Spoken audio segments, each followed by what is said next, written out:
खरं तर या मोर्चाला एक प्रासंगिक कारण असं झालेलं आहे की महिलांच्या कार्यक्रमाचा एक बॅनर बोरटवाडी या ठिकाणी लागला होता। आमचा बिदाल या ठिकाणी महिलांचा एक कार्यक्रम आयोजित केला होता, पैठणीचा होम मिनिस्टर कार्यक्रम। त्याचा बॅनर आमदार आणि त्यांच्या कार्यकर्त्यांनी फाडला। हे फाडण्यामागची जी प्रवृत्ती आहे त्या प्रवृत्तीच्या विरोधात जनतेला रस्त्यावर उतरवण्याचं काम या मोर्चाच्या माध्यमातून आम्ही केलेलं आहे। कारण कसल्याही परिस्थितीचा अन्याय खपवून घेणारी ही मान तालुक्यातली आणि खटाव तालुक्यातली जनता नाही। ही हुतात्म्यांची भूमी आहे। आम्ही कुठल्याही परिस्थितीच्या अन्यायाला बळी पडणार नाही हा एक संदेश या मोर्चाच्या माध्यमातून आम्ही दिलेला आहे। छत्रपती शिवाजी महाराजांचा पुतळा हा 9 महिन्यापूर्वी उभा केला आणि त्या पुतळा अक्षरशः पत्त्याचं घर कोसळावं असं कोसळला।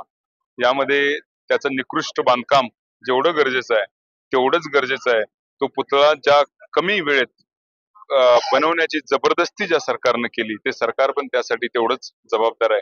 कारण एवढ्या कमी कालावधीमध्ये इतका प्रचंड पुतळा उभारणं शक्य नसतं आणि ते माहीत असून सुद्धा तो पुतळा उभा करायला लावणं हाच एक गुन्हा आहे। पुतळा उभा करणाऱ्या कारागिराचा, कलाकाराचा आणि यांचा जसा दोष आहे त्याच्यापेक्षाही जास्त दोष हा पुतळा कमी कालावधीत उभा करायला लावण्याची जबरदस्ती करणाऱ्या सरकारचा आहे असं मला वाटतं। त्या सरकारचा आम्ही जाहीर निषेध करतो। आज महाविकास आघाडीतील सर्व नेते तुमच्या सोबत या मोर्चात सहभागी झाले, काय सांगणार? खरं तर महाविकास आघाडी एकत्रितपणे या मान खटावमध्ये काम करत आहे आणि भाजप विरोधात त्यांची मूठ चांगल्या पद्धतीनं एकत्र वज्रमूठ त्यांनी एकत्र केलेली आहे। त्यामुळं कोणत्याही कार्यक्रमास एकमेकांच्या सर्व राजकीय कार्यक्रमात सर्व नेते उपस्थित असतात आणि त्यांची एकजूट यातून दिसून येते। यावेळेस 2024 ला मान खटावमध्ये परिवर्तन होईल? यावेळी 100% मान खटावमध्ये परिवर्तन होईल।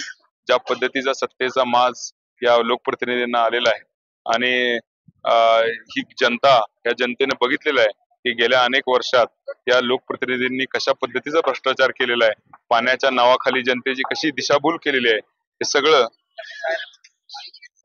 पाण्याच्या नावाखाली जी दिशाभूल जनतेची चालू आहे हे सगळं जनतेला माहित आहे।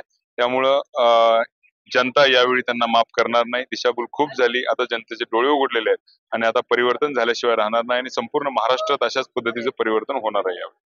आवाज माणदेशाचा, माणदेशातील प्रत्येकाचा, माणदेश प्राईम।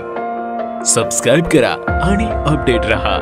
नवीन व्हिडिओच्या नोटिफिकेशनसाठी बेल आयकॉनचं बटन दाबा। धन्यवाद।